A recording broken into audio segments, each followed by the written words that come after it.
네, 이번 시간은 비유동자산 그리고 비유동자산 중에서도 유형자산에 대해서 보도록 하겠습니다. 자, 일단 우리가 자산이라고 하면 여러분들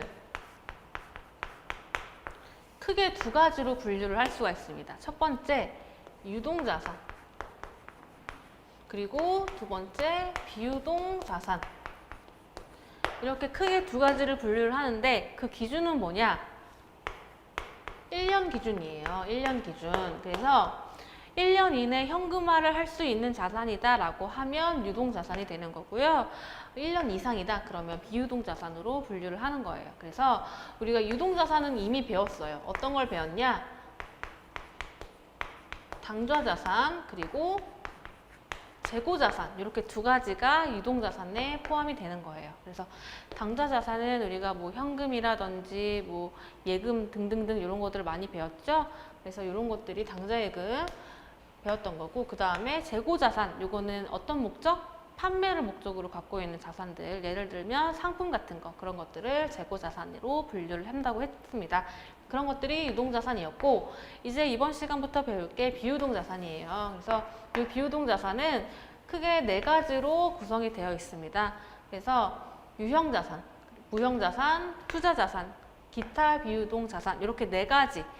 그래서 비유동자산이 어떻게 구성이 되어 있는지 이 그 네 가지 항목은 여러분들이 꼭 아셔야 돼요. 그래서 이렇게 앞글자를 따서 유무, 투기 이런 식으로 어떤 것들로 구성이 되어 있는지 정도는 여러분들이 알고 계셔야 되겠습니다.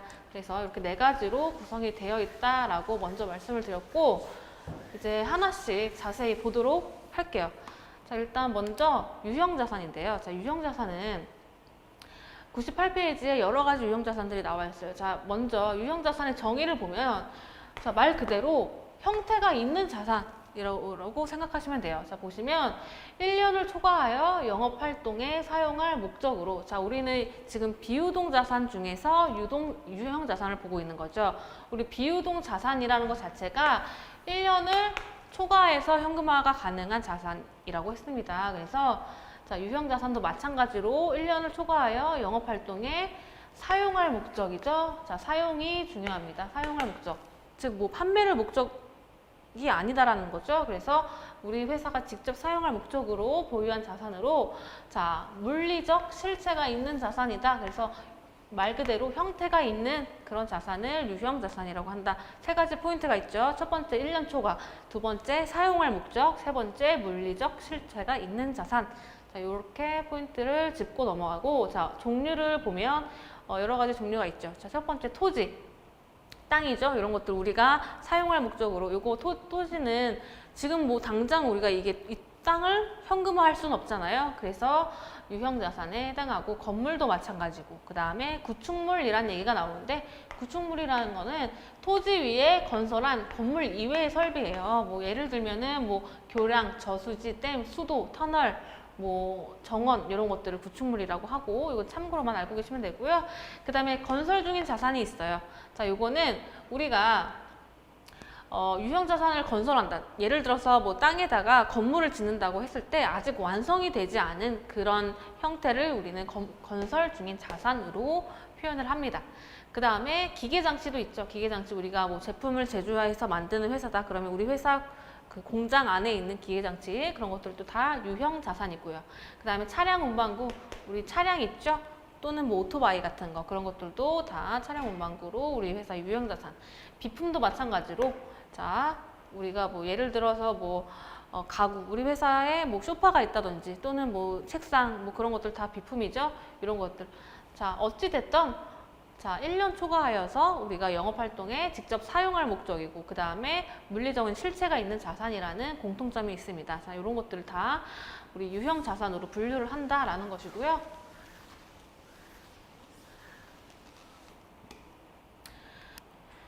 자, 그러면 문제를 풀어보도록 할게요. 다음에 가나다라에 들어갈 내용으로 알맞은 것은 이라고 나와 있죠.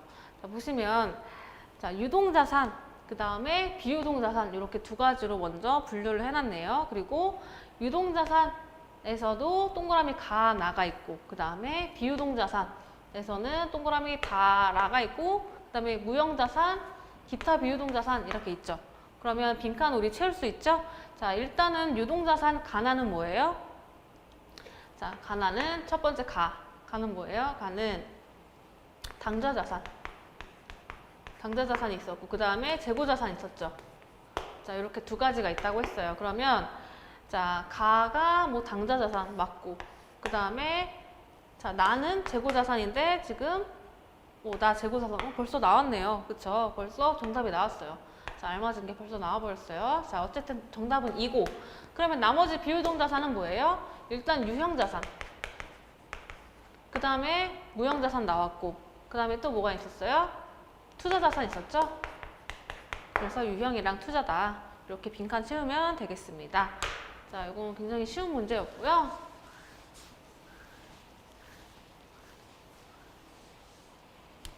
자, 다음 문제. 자산의 분류 중 다음 설명에 해당하는 자산 계정으로 옳은 것은? 이라고 나와 있어요. 자, 보시면 구체적인 형태가 있는 자산. 자, 여기서부터 벌써 느낌 오시죠? 자, 그 다음에 판매 목적이 아닌 어떤 목적이다? 사용하기 위한 목적이다. 자, 이런 것들은 다 유형 자산이라고 우리가 방금 배운 거죠. 그러면 여기 중에서 유형 자산에 해당하는 거, 자, 뭐가 있을까요? 자, 비품이죠. 비품.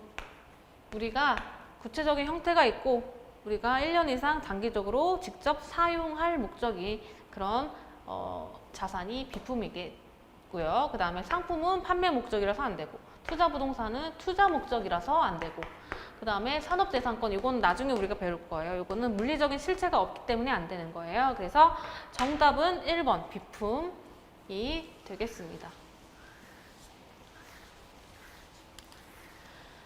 자, 그렇게 우리가 유형자산의 정의에 대해서 봤는데 이러한 유형자산을 실제적으로 우리 회사가 취득을 했을 때 어떠한 문제가 있는지 보면은 일단 취득한 원가를 얼마로 산정해야 될 것인지가 문제예요.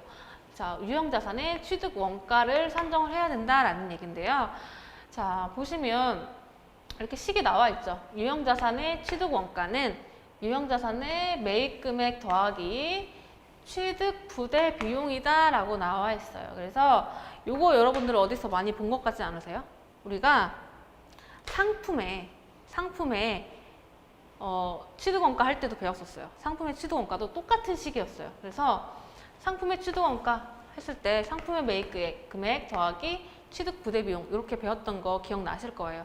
어쨌든 우리는 상품이던 뭐 유형자산이던 뭐 그런 어떤 우리가 자산을 취득을 했을 때는 취득한 그 매입 금액에 취득 부대 비용을 더해서 우리가 취득 원가를 산정한다라는 게 원칙이라고 했고 한 가지 예외가 있다고 했어요. 자, 어떤 게 예외가 있냐? 예외. 우리가 얼마 전에 배웠죠? 단기 매매 증권은 단기 매매 증권은 취득 시에 취득 수수료가 있다고 하더라도 그 수수료는 뭘로 처리한다? 비용으로. 수수료 비용으로 따로 처리했었던 거 기억나시죠? 그게 바로 예외적인 상황이다. 그래서 원칙은 어떤 자산이든 취득 부대 비용이 취득 원가에 가산되는 것이 원칙이다. 자, 요거를 여러분들이 정확히 알고 넘어가시면 되고요. 이 취득 부대 비용이라는 건 자, 이렇게 나와 있는 가로 안에 얘기들이죠. 자, 첫 번째 뭐 매입 수수료, 그리고 운송비, 하역비, 설치비, 시운전비, 관세, 취득세, 등록세 등등등 어떤 명칭을 불구하고 어쨌든 우리가 이 유형자산을 매입할 때 이거를 지불을 해야지만 되는 그러한 비용들을 취득 부대 비용이라고 합니다. 자, 포인트는 뭐다? 매입할 때 당시에 들었던 비용들, 매입하고 난 후 든 거는 아니죠. 그래서 매입 시 들었던 비용들을 취득 원가에 가산을 한다라는 얘기고요.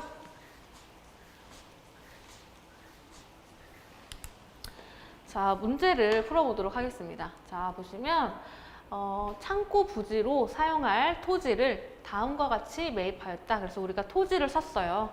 자, 토지를 샀고요. 자, 토지 매입 대금은 보통 예금에서 이체하였고, 그 다음에 토지 취득 관련 세액과 중개 수수료. 자, 이건 뭐예요? 취득 부대 비용이죠?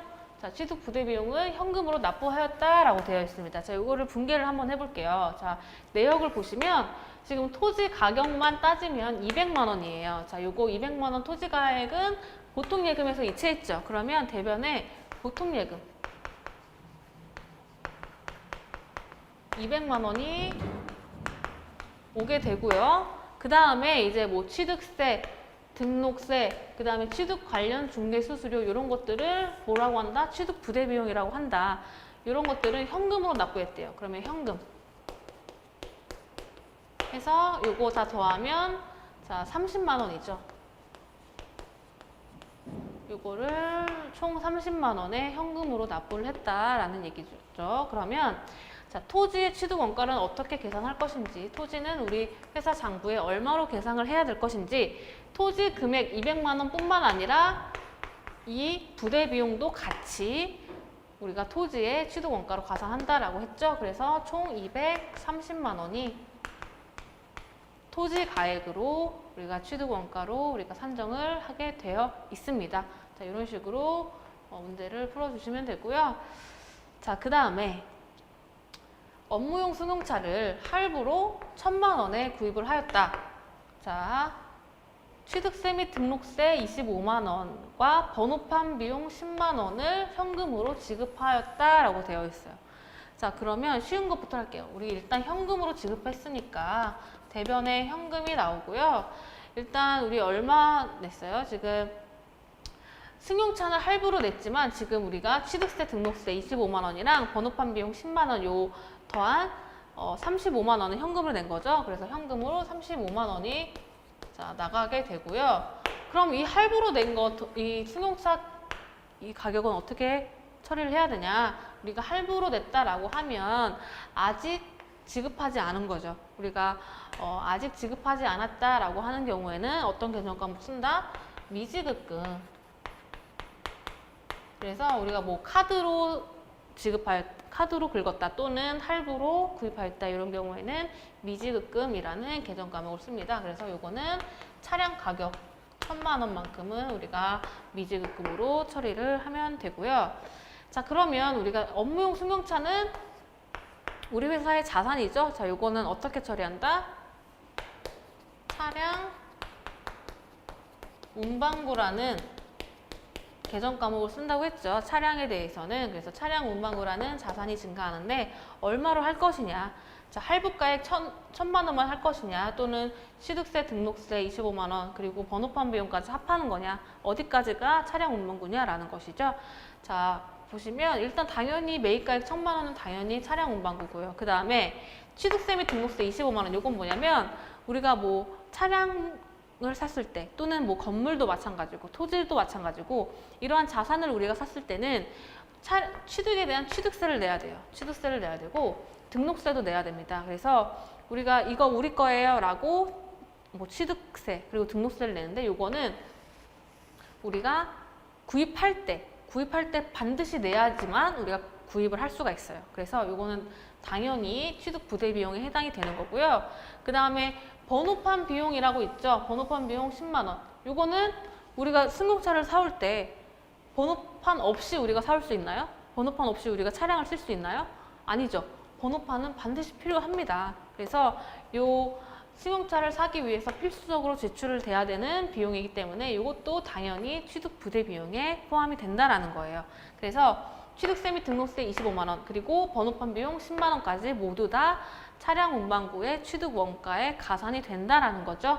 그래서 차량 운반구는 모든 금액을 다 합쳐서 1,035만 원으로 우리가 회계 처리를 하는 게 되겠습니다. 그런데 여러분들 비교를 하실 게 있는데 지금 여기 취득세 및 등록세가 있잖아요. 그런데 문제를 푸시다 보면 재산세를 얼마를 냈다라는 얘기도 나올 거예요. 자, 요게 뭐냐면 우리가 지금 취득세 및 등록세는 차량 운반구나 또는 건물 토지를 취득할 때 취득을 대가로 세금을 내는 게 취득세 및 등록세라면 요 재산세는 어떤 걸 대가로 내는 거냐면 보유를 대가로 내는 거예요. 그래서 재산세는 취득 하고 난 이후에 1년마다 이 재산을 갖고 있음에 대한 세금을 내는 거예요. 그래서 이 보유에 대한 세금인 재산세는 취득 시점과는 상관이 없다라는 거죠. 그래서 요거는 취득 부대 비용이 아니다라는 거죠. 자, 요게 중요한 포인트가 되겠습니다. 그래서 취득세 및 등록세는 취득할 때 들어가는 비용이기 때문에 취득 부대 비용 맞고, 재산세는 취득 이후 시점에 내는 거니까 취득 부대 비용이 아니다라고 여러분들이 정리를 해주시면 되겠습니다.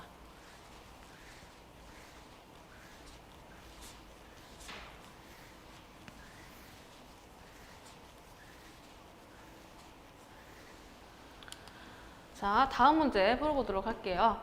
건물 취득에 대하여 취득 원가에 포함되지 않는 것은 이라고 나와 있죠.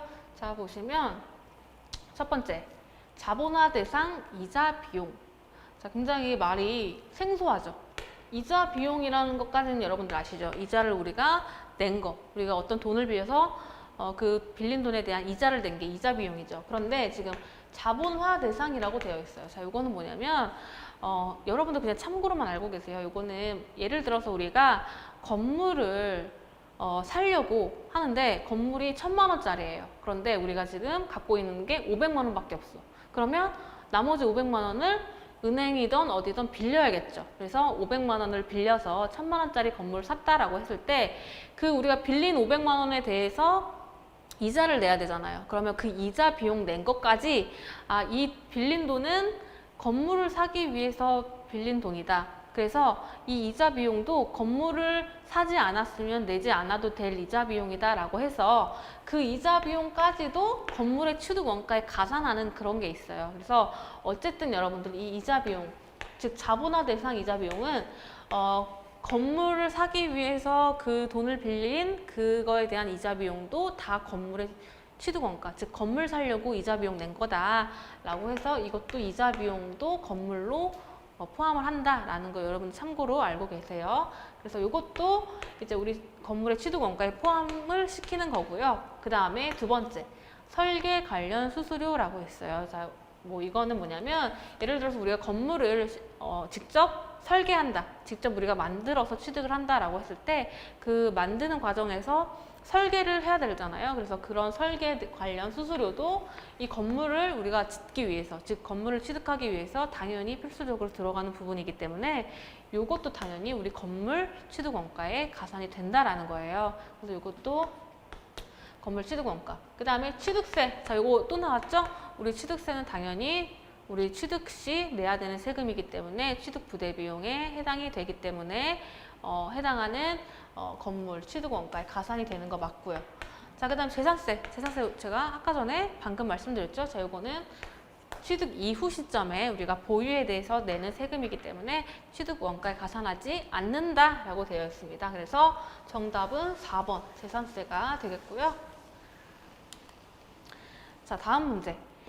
다음 자료에 의하여 토지의 취득가액을 구하시오라고 되어 있고요. 자, 내용들을 보면은 지금 토지의 취득 대금이 1,500만 원이고 토지의 취득세 100만 원이에요.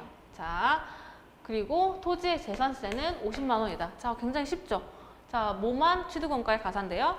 취득세만 취득원가에 가산되죠? 그래서 토지의 취득원가는 취득대금 1,500만 원 더하기 100만 원 해서 1,600만 원이 토지의 금액이 되겠습니다. 자, 재산세는 자, 취득 부대 비용이 아니다라고 또 문제가 나온 거고요.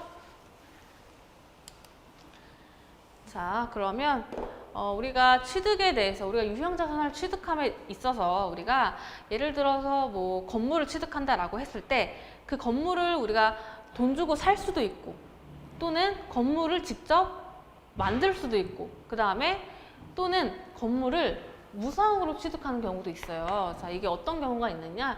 증여 등에 의해서, 즉 우리가 기부를 받은 거예요. 건물을. 예를 들어서 뭐 대표이사가 우리 회사에 그 건물을 기증한 거예요. 그런 경우 우리 회사 입장에서 그 건물을 무상으로 증여를 받은 거죠. 그런 경우도 유형자산의 취득의 한 형태 중에 하나다. 자, 보시면 대표이사로부터 시가 3,000만 원에 건물을 증여받고 자, 굉장히 좋은 대표이사예요.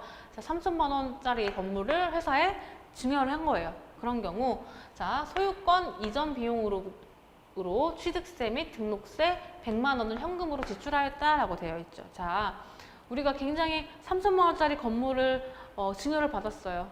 자, 이렇게 우리가 공짜로 건물을 받았음에도 불구하고 이거를 이제 우리가 우리 건물입니다 라고 등록을 하기 위해서는 취득세 및 등록세를 우리 돈으로 현금으로 내야 돼요.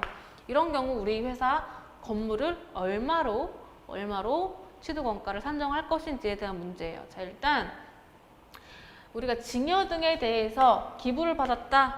그런 경우는 자산 수중 이익이라고 처리하는데, 자, 요 금액은 뭘로 하냐? 시가로 따집니다. 시가로 따집니다. 그래서 일단 우리가 자산 수중 이익이라는